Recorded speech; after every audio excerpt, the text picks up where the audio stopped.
Hola a toda nuestra querida audiencia internacionalista y curiosos y curiosas de lo que sucede en el mundo en general. Bueno, nos volvemos a encontrar después de un break de la temporada, debo decir, y como siempre recordamos en cada encuentro de este espacio de Rincón Global, queremos agradecer el tiempo que ahora mismo ustedes nos están brindando, escuchando otro episodio más, sobre los diversos temas que acontecen a la realidad internacional o se encuentran transversalizados en ella. Mi nombre es Sofía Bregú y es un gusto ser la moderadora nuevamente de este episodio. Así que pónganse cómodas y cómodos para escuchar esta interesante entrevista que vamos a desarrollar el día de hoy. Para ello vamos a tener el placer de contar con una invitada con una amplia trayectoria en el campo de investigación y en análisis de política internacional de Corea del Sur y Corea del Norte. Para ello tengo el agrado de presentarles a la licenciada Ángela Muñoz. Bueno, estimada licenciada, qué alegría que usted sea parte de nuestro espacio de Rincón Global. Agradezco nuevamente que nos brinde su tiempo para poder hacer un análisis, ya alejándonos un poquito, ¿no?, del análisis occidental y poder tener otras perspectivas acerca de la política internacional y en esta entrevista sobre Corea del Sur y Corea del Norte. Hola, muchísimas gracias por pensar en mí y por invitarme al podcast. No, por favor, el placer es todo nuestro. Bueno, para ir empezando, en los últimos años hemos presenciado una interacción volátil entre Corea del Norte y Corea del Sur, lo que sigue generando muchas inquietudes en cuanto a las repercusiones a nivel internacional. En ese sentido, ¿cómo evaluarías el impacto de la tensión entre las Coreas en la estabilidad regional y global? ¿Crees que sigue siendo una rivalidad relevante? Normalmente, cuando hablamos del conflicto entre Corea del Norte y Corea del Sur, llegamos a tratar lo que ocurre más allá de la península de Corea. Si bien es cierto que ambos son los actores principales del conflicto, también llega a afectar a otros actores regionales y hay intereses internacionales implicados. Responder si Corea del Norte y Corea del Sur son rivales es muy complicado. Tendemos a pensar que las relaciones entre ellos son de rivalidad, pues porque son muy tensas o tenemos esa visión de ellas, pero lo cierto es que desde que se dividieron ha habido muchos cambios. Ha habido periodos en los que han sido más cercanas las relaciones, incluso llegando a considerarse amistosas, teniendo en cuenta el contexto, y ha habido otros periodos en los que han sido muy frías, como ocurre actualmente, donde hay bastante tensión.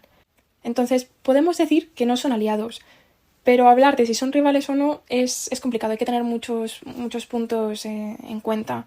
A mí, cuando hablamos del tema de las relaciones entre Corea del Norte y Corea del Sur, me gusta mencionar la unificación, porque me parece que representa muy bien la dinámica que tienen ambos países.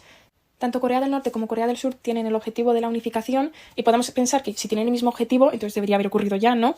Pero lo cierto es que es muy complicado, porque al final sí es cierto que ha habido reuniones diplomáticas y que ha sido un punto en común a lo largo de la historia, pero cada uno tiene su propia visión, tiene su propia estrategia y es muy complicado. Realmente ambos quieren establecer un régimen que sea muy similar al que ellos tienen en la actualidad, entonces, bueno, no es compatible.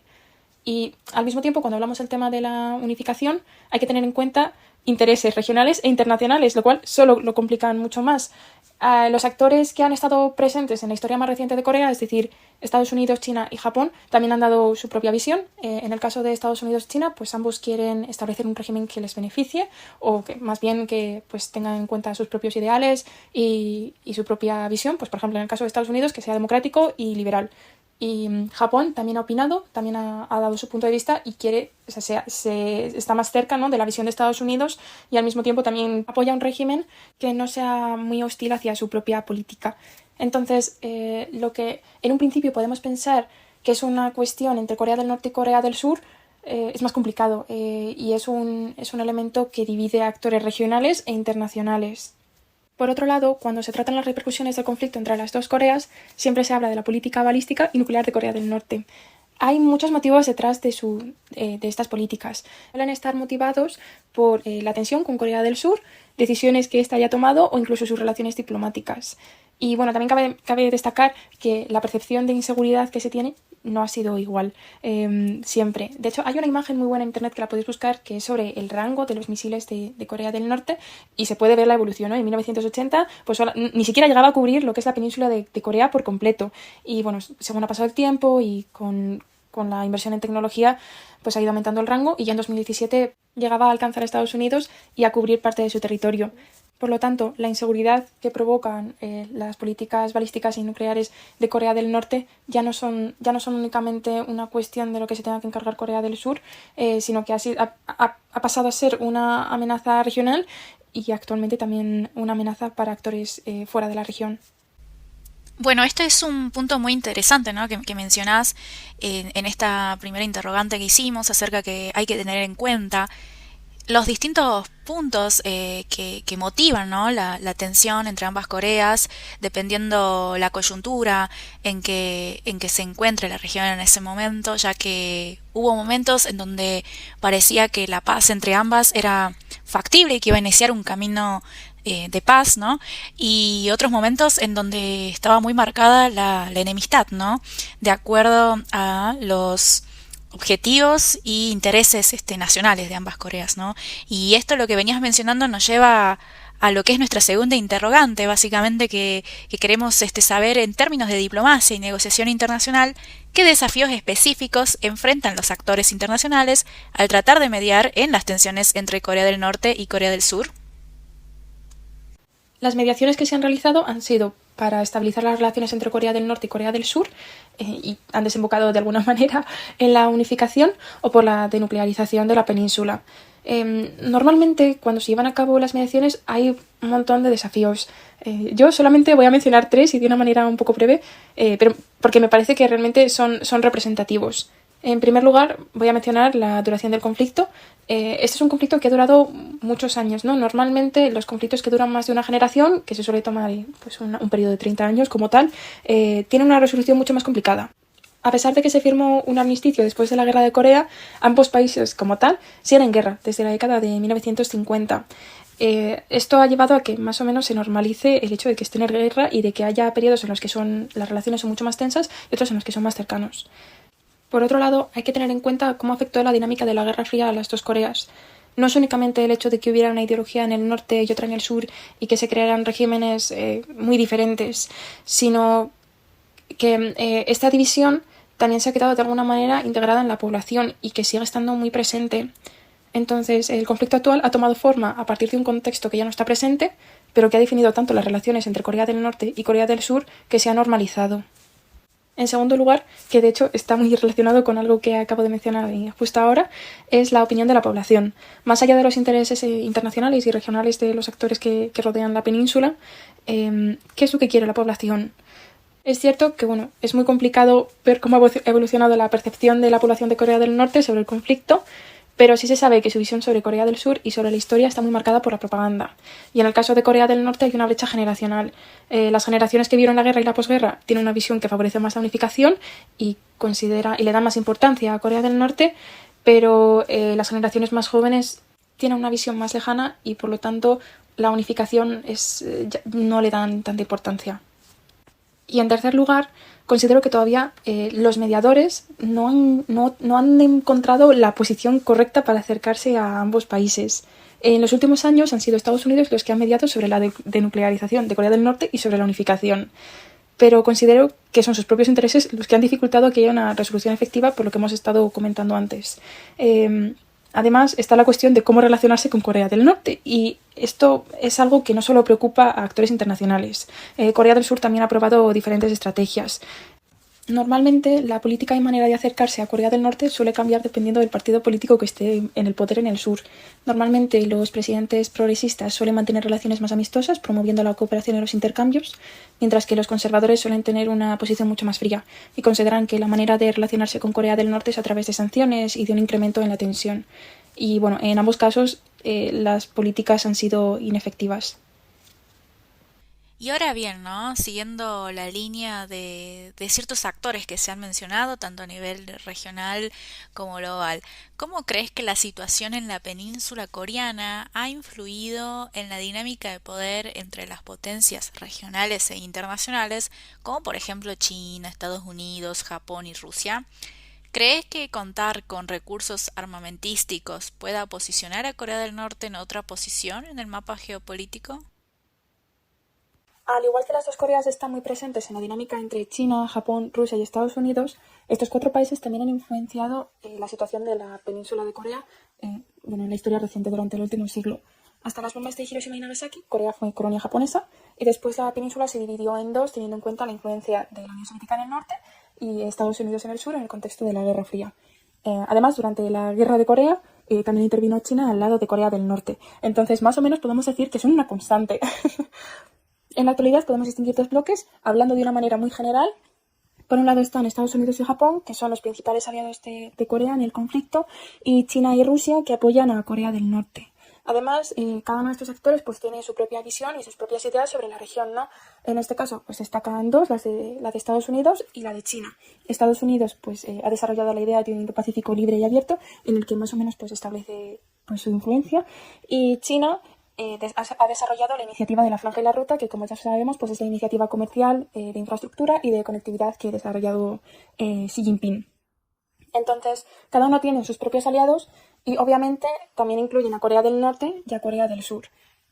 Corea del Sur, junto con Japón y Australia, son los principales aliados en la visión de Estados Unidos en la región y buscan frenar la influencia de China.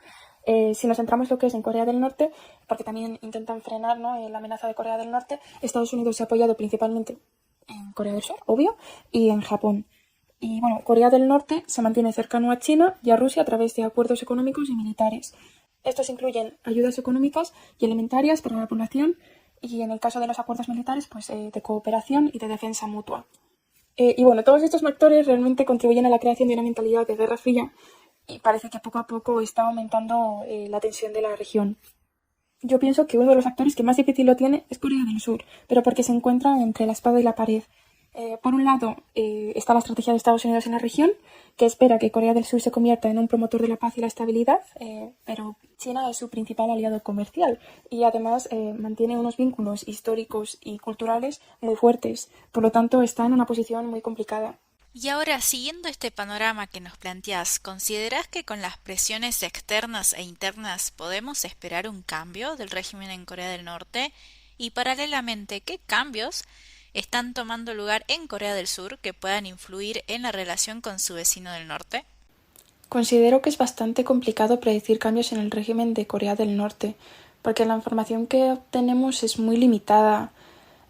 Sin embargo, de alguna manera, siempre se ha mantenido la idea de que el régimen está a punto de caer o que va a caer en un futuro próximo, aunque hasta la actualidad pues no es una realidad. Lo que sí sabemos que está pasando actualmente en Corea del Norte, bueno, desde 2020 y de hecho que está muy relacionado con la idea de que el régimen se va a caer, es que la pandemia del COVID-19 les ha afectado un montón. Durante la pandemia no se han registrado casos de COVID, o por lo menos no salieron a la luz, pero sí llegaron a cerrar sus fronteras aún más y limitaron la ayuda alimentaria. Por otro lado, bueno, la economía se contrajo y seguían viéndose afectados por las sanciones de Estados Unidos, Japón, Corea del Sur y de Naciones Unidas. Todo esto causó un mayor empobrecimiento de la población y lo que sabemos de las inversiones es que parece que han sido dirigidas hacia su política balística porque bueno, ha aumentado el número de lanzamientos totales, ya sea que hayan tenido éxito o no. Y de hecho en 2022 llegó a haber hasta 70 lanzamientos en total. Por parte de Corea del Sur, en 2022 hubo un cambio en la presidencia y el Partido Conservador se ha puesto en el poder. El partido anterior era progresista y llegó a mantener relaciones diplomáticas más cercanas con el norte, dentro de lo que cabe, pero la política actual que ha adoptado el presidente Yoon mantiene unas relaciones mucho más tensas.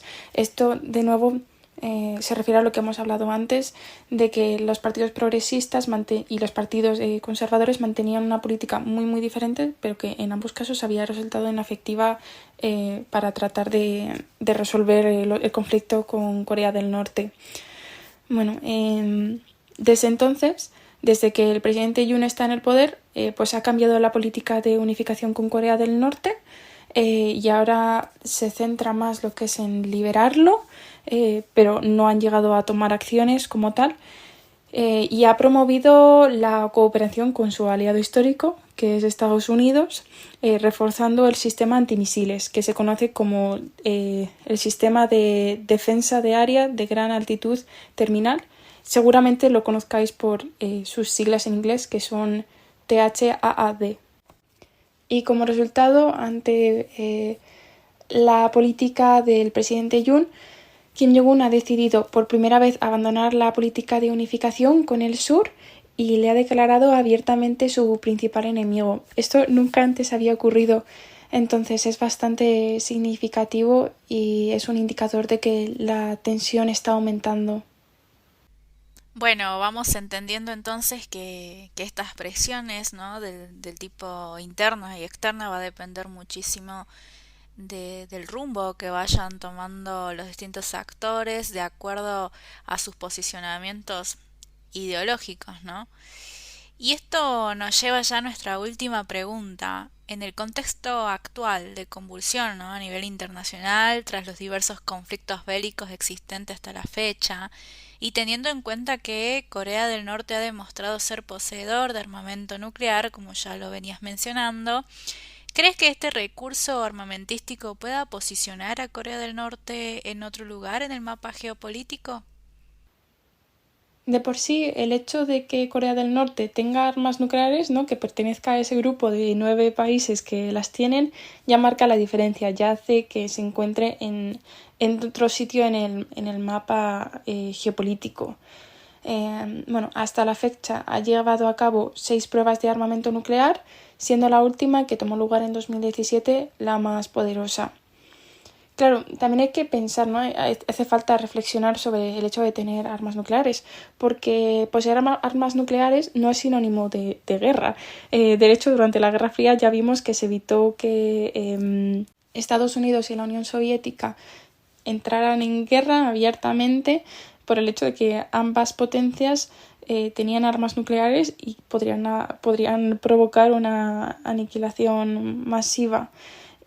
Y desde entonces esa ha sido la idea que se ha mantenido sobre las armas nucleares, ¿no? Que el hecho de que haya potencias que las tengan evita que haya una guerra completa.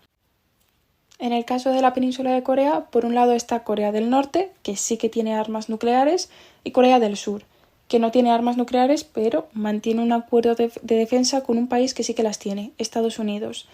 Y también tiene un sistema de detección de misiles que he mencionado antes. Entonces, sí es cierto que sigue existiendo la amenaza, pero hasta la actualidad se ha conseguido reducir. Por otro lado, hay más preocupaciones, además del hecho de que Corea del Norte tenga armas nucleares. Y en el caso de que hubiera una guerra, una de las principales preocupaciones de Corea del Sur es la cercanía que tienen, ¿no? Es decir, la capital de Corea del Sur, Seúl, se encuentra a unas 2 horas de la frontera, lo que hace que el tiempo de respuesta sea muy, muy reducido. Y volviendo un poco al tema del hecho de que Corea del Norte tenga armas nucleares, hay que tener en cuenta también cómo se percibe en la región, porque sí es cierto que hay países como Japón que también se ven muy amenazados por su proximidad. De hecho, cuando Corea del Norte lanza misiles o cuando lanzó su satélite, también saltaron alarmas en ciertas zonas de Japón que están más próximas.